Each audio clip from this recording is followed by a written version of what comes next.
Bom, chegamos ao último vídeo dessa revisão, que começou com o vídeo 25, né, com a primeira etapa da parte 1, que é Marx é esse, né, preparando o espírito de quem vai assistir, né,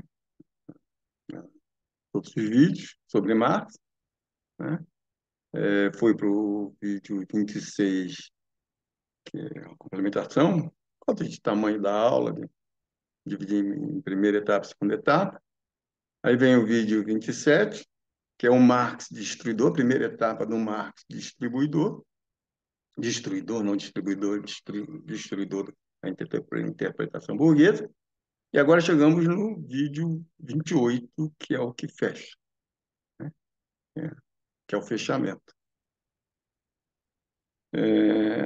Vamos lá, eu com a minha tradicional dificuldade.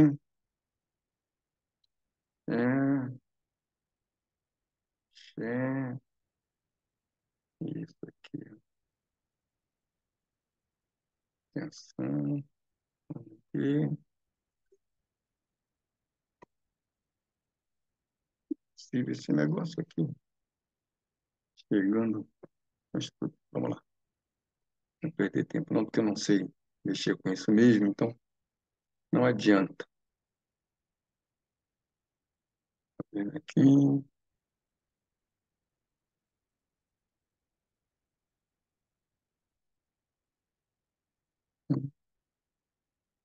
Ah,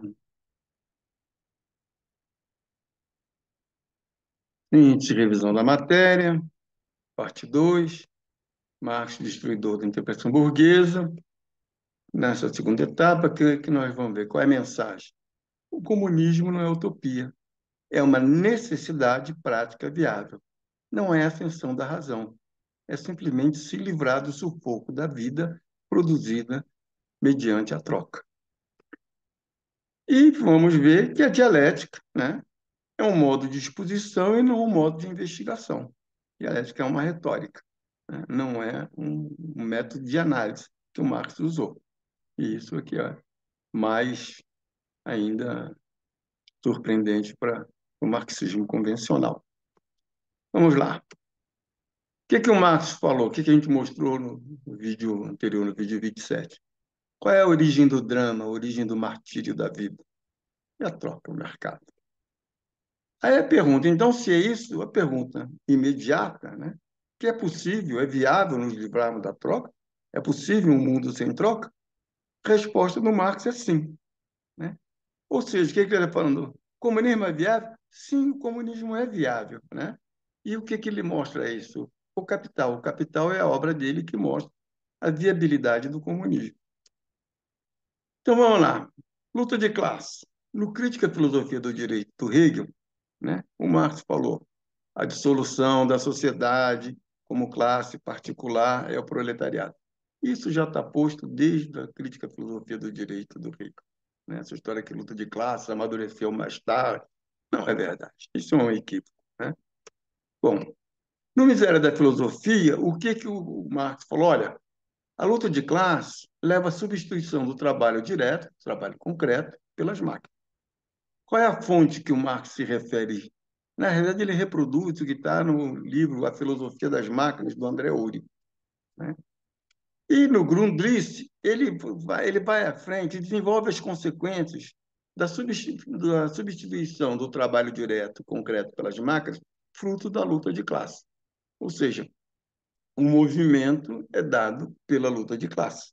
A luta de classe é fruto do quê? Da necessidade de se livrar do sufoco da vida, certo?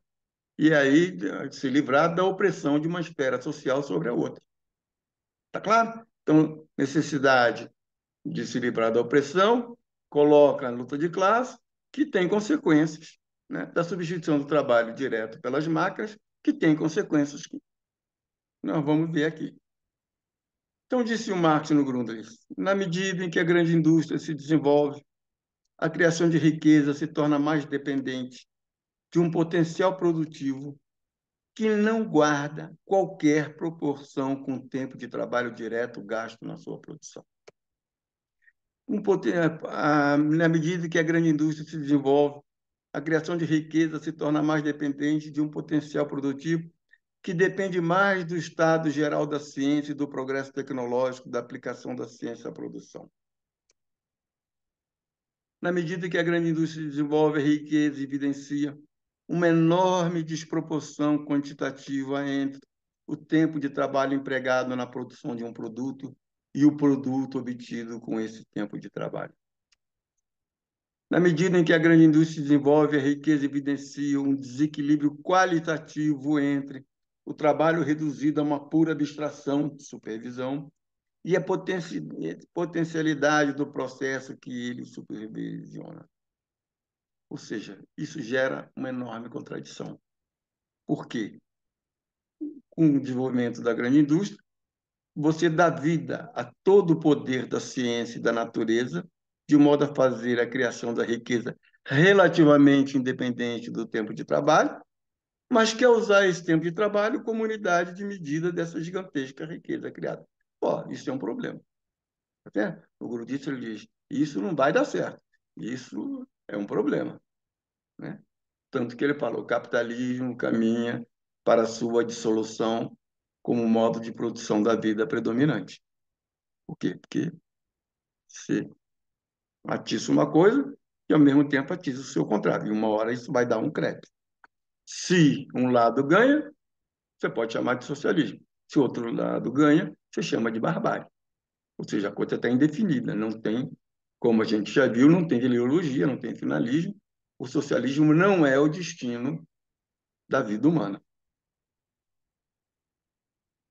E aí, deixa eu subir esse negócio aqui, peraí. No Capital, o que o Marx mostra? Ele desenvolveu a solução para essa contradição. O que ele mostrou no Capital? Que o valor não é uma lei férrea, portanto, ele pode ser abolido.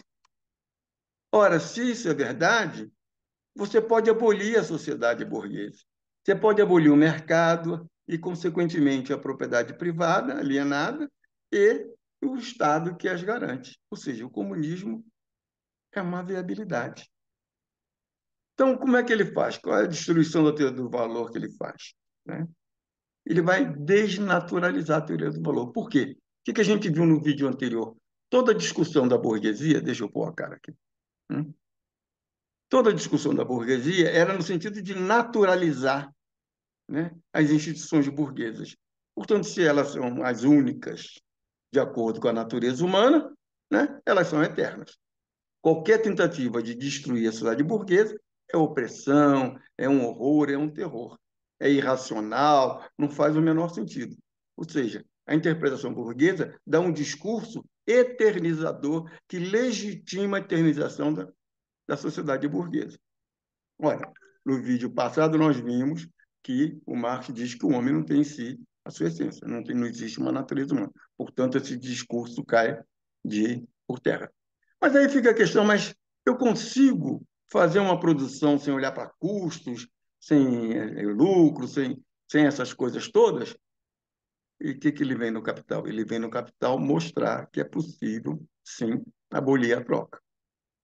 Então, vamos lá. Deixa eu voltar aqui.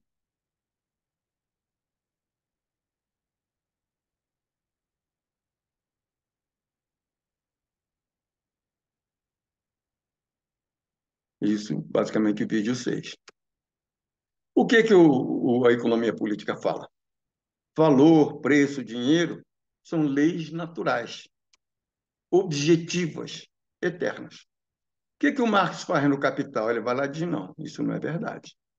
Pega os capítulos 1, 2 e 3. O que ele fala? Trabalho se converte em objetos úteis, que se converte em mercadoria e passa a tratar de equivalente dinheiro e preço. Esse é a trajetória dos capítulos 1, 2 e 3. E aí, ainda olhando esses 1, 2 e 3, o que se observa? Desculpe, chega no fetiche. Fetiche é a culminação desse trajeto. Né? Ele diz, olha, quando você passa de objetos úteis para mercadorias, quando você converte os objetos úteis em mercadorias, e isso só acontece numa fase histórica, na fase do capitalismo, você converte objeto útil em mercadoria, mas não leva as propriedades materiais. Isso é uma coisa importantíssima. Você não leva, quando você sai de objeto útil para mercadoria, você não leva as propriedades materiais. A mercadoria não tem as propriedades materiais que têm os objetos úteis. Tanto que os objetos úteis, o Marx fala, você tem valor de uso. E o que dá valor a ele é o trabalho concreto. É o trabalho concreto que dá valor ao uso. Quando são mercadorias, não. É o trabalho abstrato que dá origem ao valor de troca. Não é o trabalho concreto. Isso é uma coisa que ele chama a atenção. A burguesia iguala o trabalho concreto com o trabalho abstrato, mas não é. São coisas diferentes. O trabalho abstrato é uma criação social. Ora, quem entra no valor de troca é o trabalho abstrato. Pega essas duas características aqui, de que você não, quando sai de objetos úteis para mercadoria, você não leva as propriedades materiais, e o trabalho abstrato é o trabalho que entra no valor de troca, o que que você fez? Você desnaturalizou, você não, Marx, nem você nem eu, foi o Marx. Você matou a tentativa de naturalização da teoria do valor. Você falou, ela é uma criação social e, portanto, pode ser abolida. Então, diz o Marx, valor, preço e dinheiro é criação social, não é lei férrea, é pura alienação. Você pode abolir. Continuando. Leis de economia política, naturais e férreas. Esse é o discurso da burguesia. No capítulo 1, Marx quebrou a relação entre valor de uso e valor de troca. O que ele falou? Que o valor de uso não leva ao valor de troca. Por quê? Porque a mercadoria não contém um átomo das qualidades que lhe dão o valor de uso. O trabalho concreto não entra no valor de troca, o que entra é o trabalho abstrato, ou seja, não tem nada que dar valor de troca, não tem nada a ver com valor de uso, completamente descolado. Selecionei alguns trechos para reforçar isso. Página 69. O valor é, portanto, uma realidade apenas social. Valor de troca. Ele sempre diz, vou falar valor, mas tenho sempre em mente que estou falando do valor de troca. Né? Porque, a rigor, valor de uso não existe. Deixa eu pôr isso aqui. Isso aqui é uma coisa interessante. A rigor, porque o valor é sempre uma relação. E o uso, né? No uso, não é na relação com o outro. Não é de um bem com o outro. É no próprio uso. Então, ele é um bem útil, ele não tem valor de uso. Né? Ele tem apenas utilidade e não valor. A palavra valor não é adequada para descrever a característica do objeto útil. O objeto útil ele tem utilidade e não valor. Então, também por isso, Marx, sempre que ele fala de valor, ele está falando de valor de troca e não de valor de uso. Vamos voltar aqui.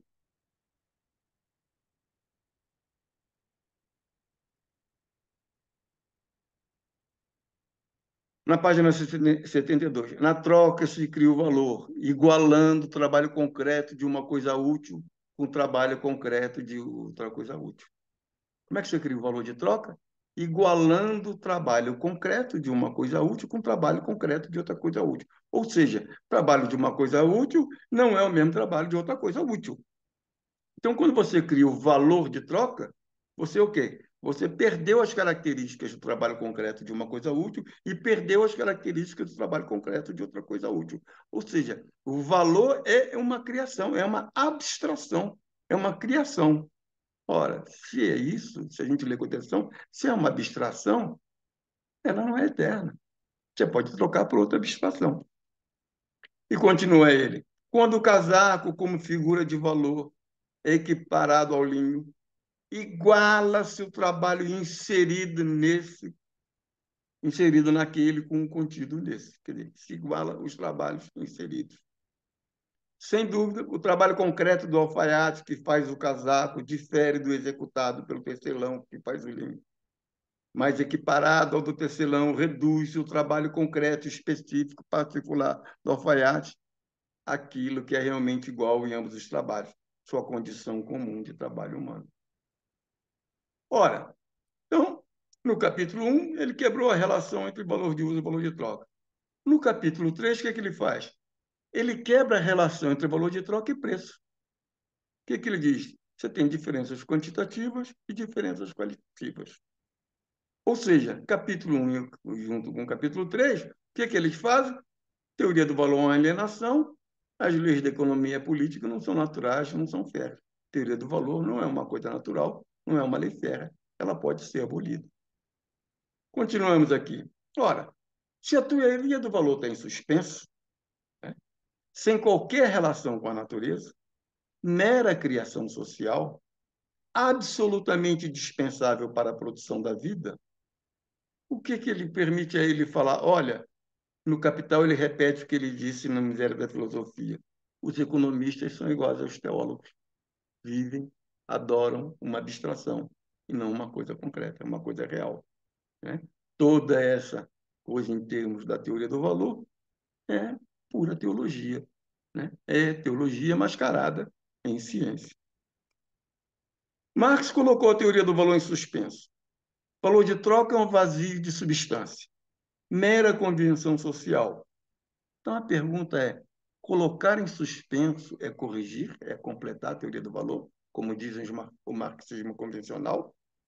Pô, você falou que a teoria do valor é uma abstração, está em suspenso, e a gente já viu que ela vai desaparecer, porque no Grundrisse que o Marx fala, quando a principal força produtiva passa a ser a aplicação da ciência da produção, quando o trabalho não é mais feito pelo trabalho direto, e sim pelas máquinas, o que você faz com a teoria do valor?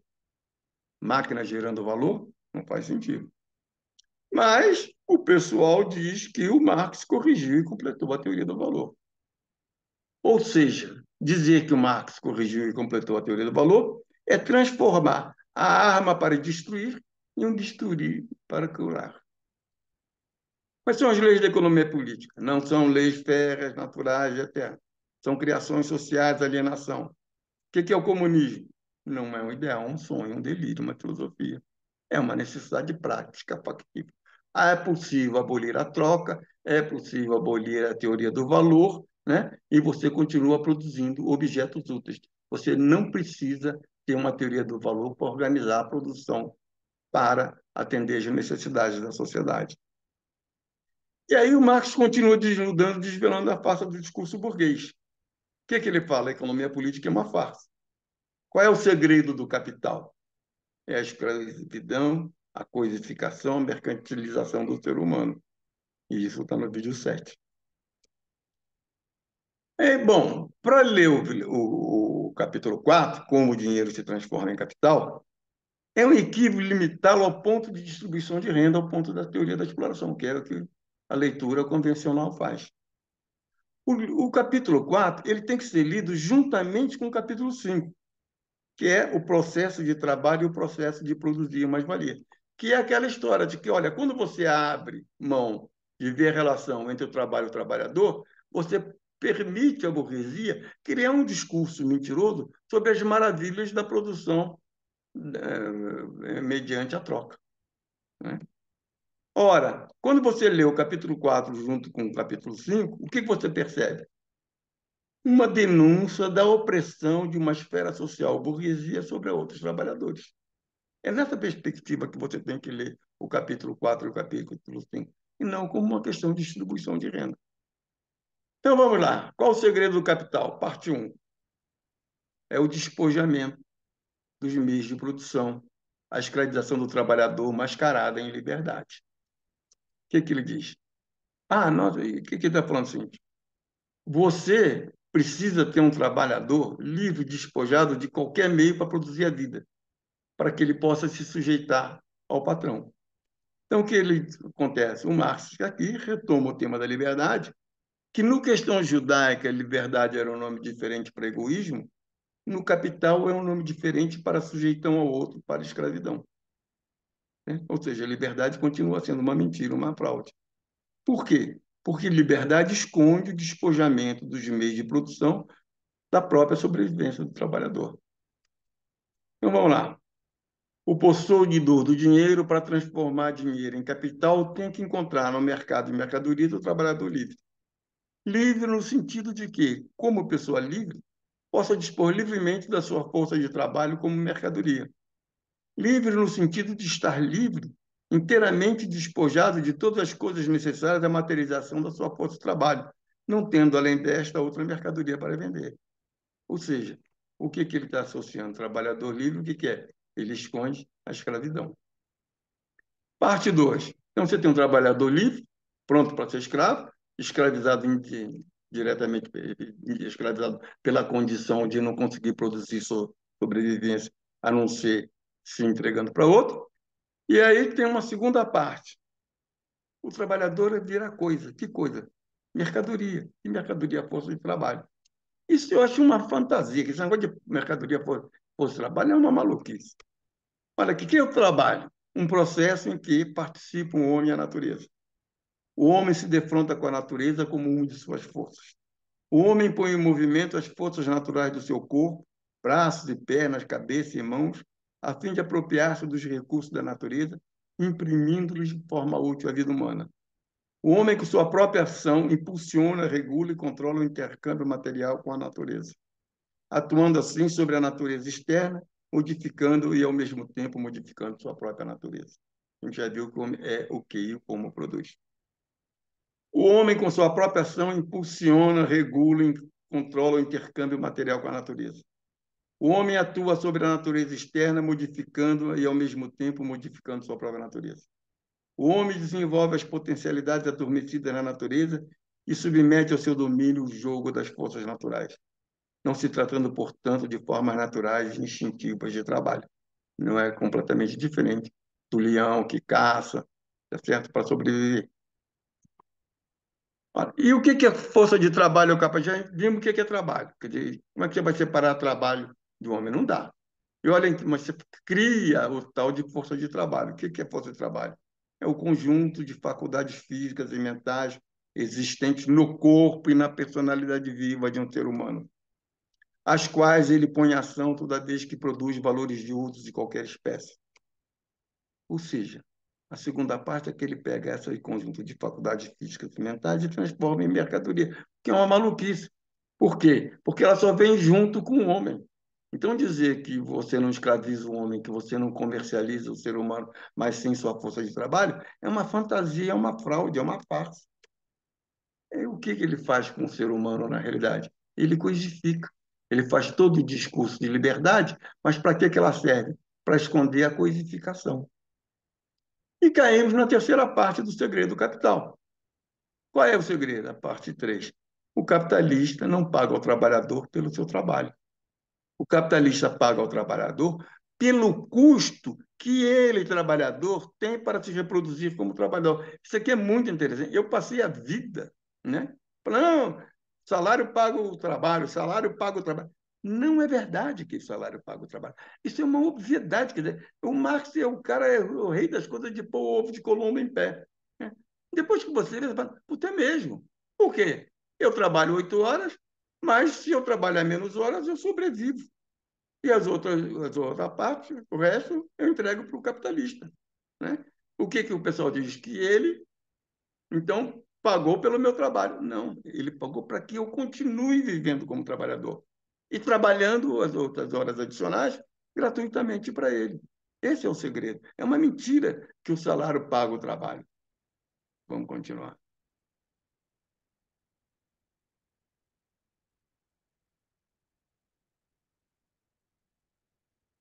Olha, o que é interessante é que o Marx, nos manuscritos, disse a mesma coisa que na Teoria do Valor.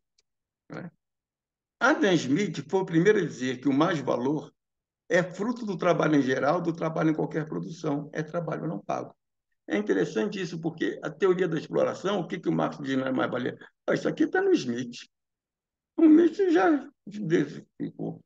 O Marx apenas deu o nome de teoria de exploração, mas o que ela constitui em essência foi o Adam Smith. O que é o mais-valor? É trabalho não pago. O que o Marx deu foi o nome. Então, vamos entender isso.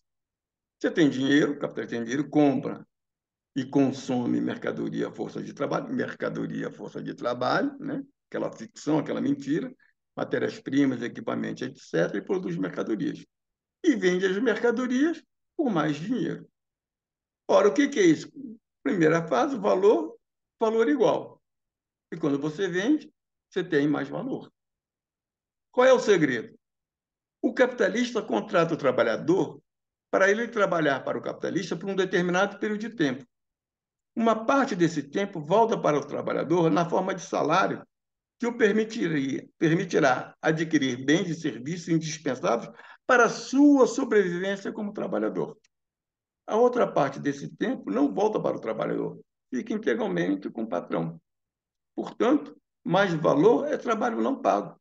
Aquele de linha, mais dinheiro, mais valor, vem do quê? De que o capitalista se apropria gratuitamente, né, do tempo de trabalho do trabalhador.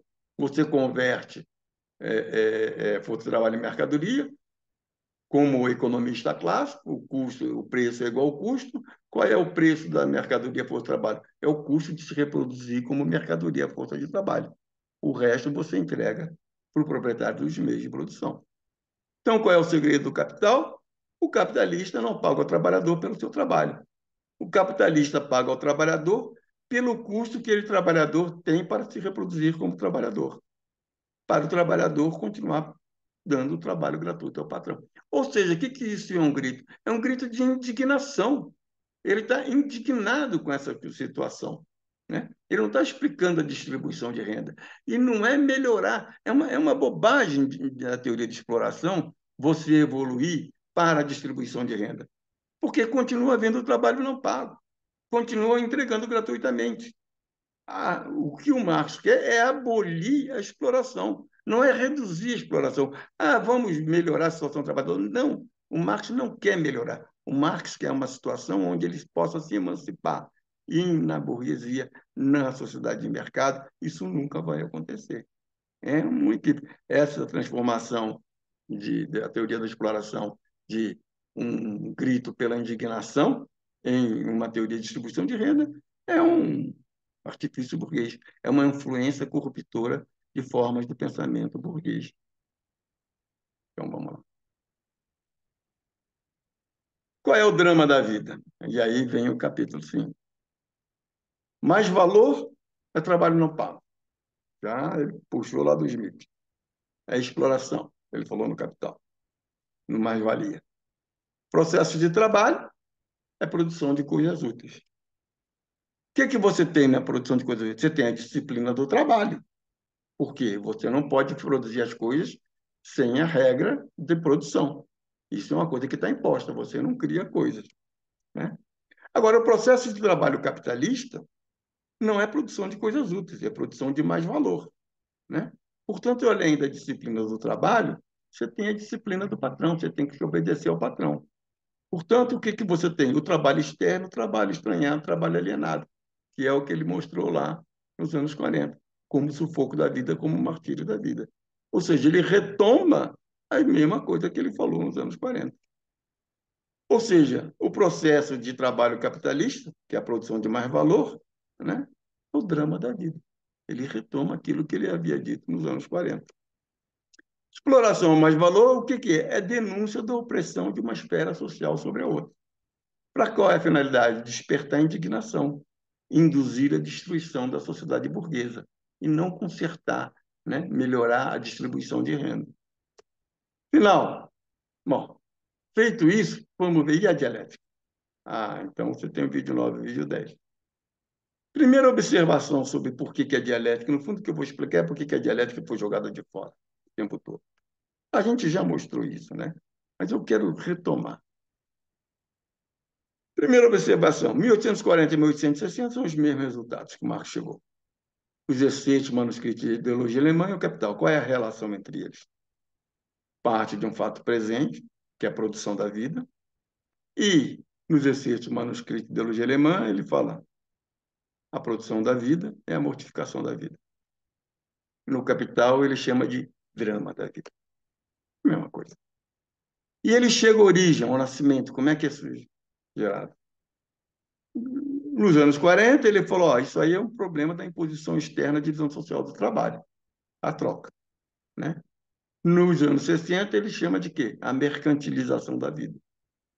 Né? É a mesma coisa, só com palavras diferentes. Mas parece que as pessoas não leem, né?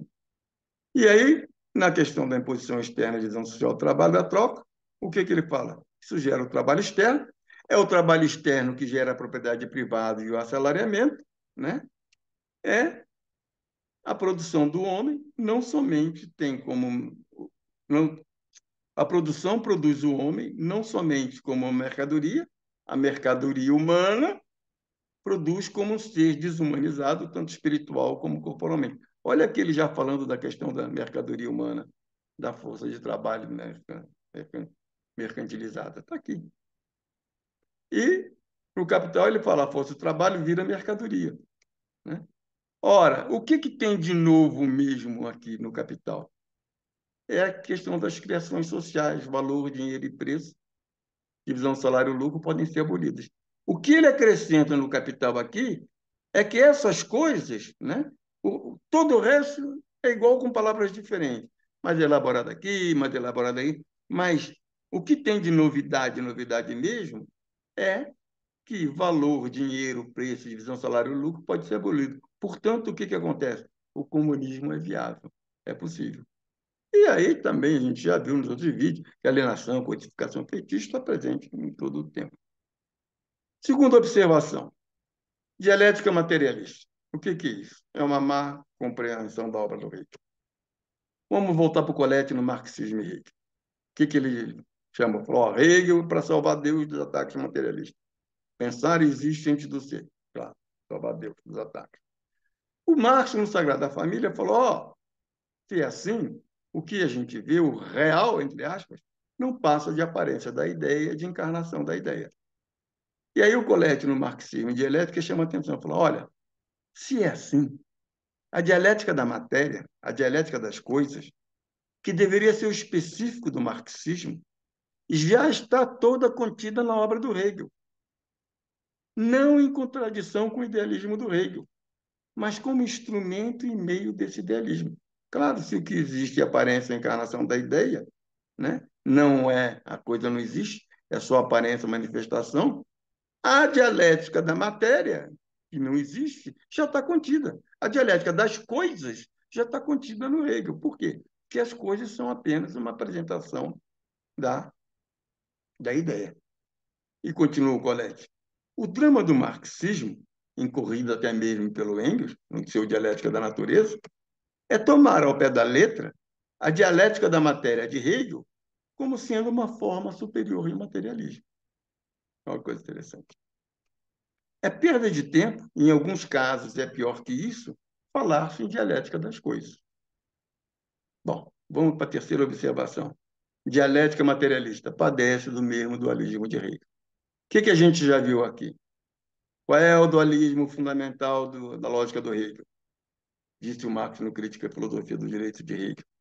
Tratar a universalidade e a singularidade, os momentos abstratos do silogismo, né? Os momentos abstratos da inferência lógica como opostos reais, como antítese real. Ou seja, a dialética materialista incorre no dualismo fundamental da lógica de Hegel. Observação 4. Tudo isso era conhecido pelo Marx, desculpa, né? Se é assim, qual é a pergunta que a gente faz? A crítica, a destruição da lógica hegeliana feita pelo Marx nos anos 1840 está errada? Eu acho que não. Não acho que tem nenhum erro.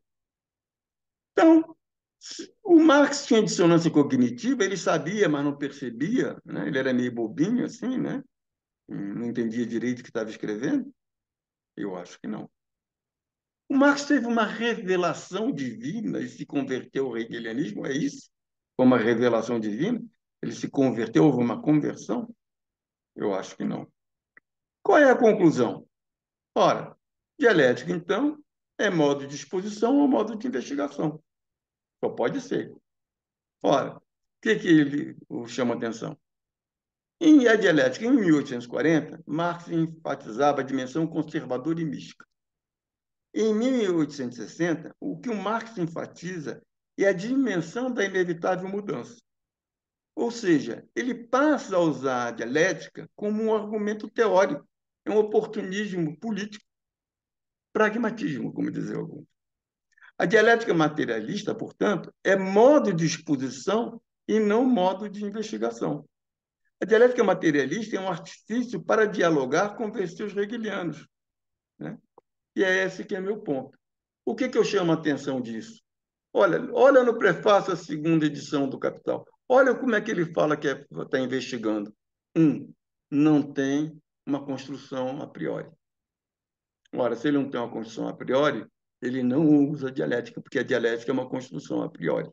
Tá certo? O que ele faz? Ele vai perquirir a conexão íntima entre as dimensões do fenômeno que ele está estudando. Se ele vai perquirir, ele não tem previamente uma concepção de como que essas coisas acontecem. Tá certo? Então, é isso que aqui está as coisas citadas. É esse Marx que eu tenho para apresentar para vocês. Tá certo? É esse Marx diferente do convencional, um Marx destruidor, um Marx que não é um cara legal, bonzinho, generoso, que quer salvar a humanidade, que não é nada disso.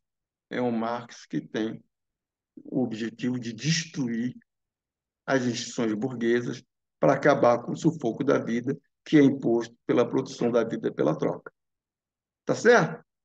Bom, espero ter ajudado com essas quatro vídeos, né, esses quatro vídeos de resumo, né, de revisão antes da prova, de forma que, se o ex-aluno, se quiser dar uma olhada nesses quatro vídeos, ele retoma a matéria, não precisa assistir os 10 novamente. Né? Acho que parei. Acho que com isso eu, em princípio, encerrei minha tarefa aqui nesse canal. Pode ser que não, você sabe que o imponderável, o acaso, sempre existe. As, as coisas vão, uma necessidade gera nova necessidade, eu posso não ter percebido essa nova necessidade, daqui a pouco, quando ela aparecer, pode ser que eu volte a fazer vídeos de novo.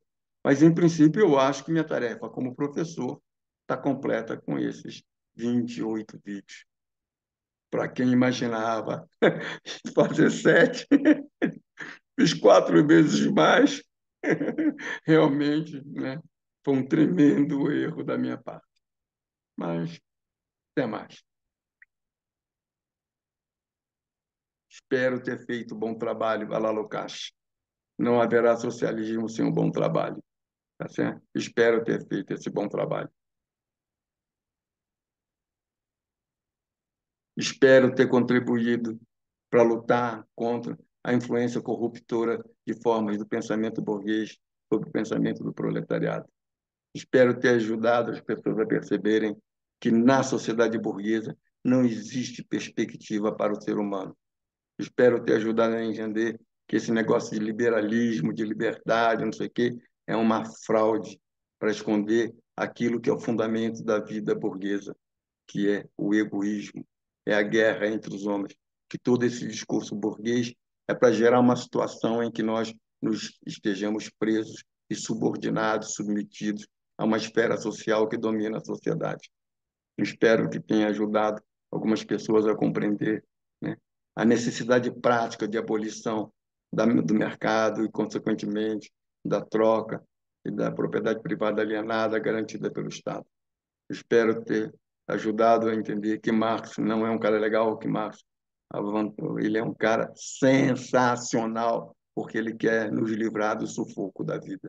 E não por religiosidade, não porque ele é um cara generoso, não porque ele é um cara bonzinho, mas porque ele é um cara indignado com a opressão de uma esfera social sobre as demais. Ou seja, o patos da crítica e a indignação não é lógico, o raciocínio marxista ponderado não é. Não existe isso, marxista ponderado, né? Porque, como disse o Marx, o patos, a indignação é o patos da crítica. Então, todo marxista ele tem que ter uma carga de indignação, de desprezo contra o mundo. Ele não é um cara que quer pacificar a sociedade. Ele não quer o equilíbrio, porque ele diz: nessa sociedade você não pacifica. Só quando o ser empírico for idêntico ao ser genérico, você vai abolir todas essas desgraças dessa sociedade em que vivemos. Só ela, você não consegue abolir essas desgraças nessa sociedade. É essa que é a mensagem do Marx. Se você não abolir, se essa sociedade não se livrar, vai cair na barbárie. E aí eu vou dizer, reconheço minha influência nitiniana, porque ela merece. Se ela cair na barbárie, é porque ela merece. Tá certo? E isso não é incompatível com o marxismo, porque o Marx não é humanista. Ele não quer criticar Deus para afirmar o homem. Ele não está afirmando o homem. Porque ele está dizendo o homem, na sociedade burguesa, é coisa, é egoísta, social, ferramenta maquinal, monstro físico e espiritual. Nós estamos longe de ser os humanos. Então ele não quer. Esse que existe não é homem. São homens codificados, corrompidos, alienados. A democracia política, o que que é? É cristã, porque ela torna soberano um bom filho da puta. E, portanto, ela é uma fraude. Direitos naturais é o direito do homem político, egoísta, que age contra o outro homem, contra a sociedade. Quando você transforma esse direito natural em direito humano, você consagra o direito do egoísta a ser filho da puta. É isso. Isso é uma farsa. Todo esse discurso generoso da sociedade burguesa é uma farsa, é uma fraude. Fica quem quiser, tá certo? Então, não estou aqui tentando fazer a cabeça de ninguém. Estou apenas apresentando uma forma de interpretar a vida e o Marx diferente daquela que eu fui formado. Né? Eu fui formado no misticismo. Eu acho que o marxismo convencional é uma seita mística, sim. Tá certo? Só que eu saí disso. Ler o Colette foi fundamental para mim, né? Eu percebi o erro do marxismo, o drama do marxismo, né? E de fato, quando você vê, fala com os marxistas, eles se acham portadores de um saber excepcional. Nós não somos iguais a eles porque não temos aquela cultura, aquela coisa. Acho que isso é uma bobagem. Isso é uma pura religiosidade, tá certo? Bom, chega, né? Até mais. Senão eu fico muito indignado. Já estou velho, já não tenho mais a idade para essas coisas, né? Pode dar outro ataque no coração e aí acabar a história.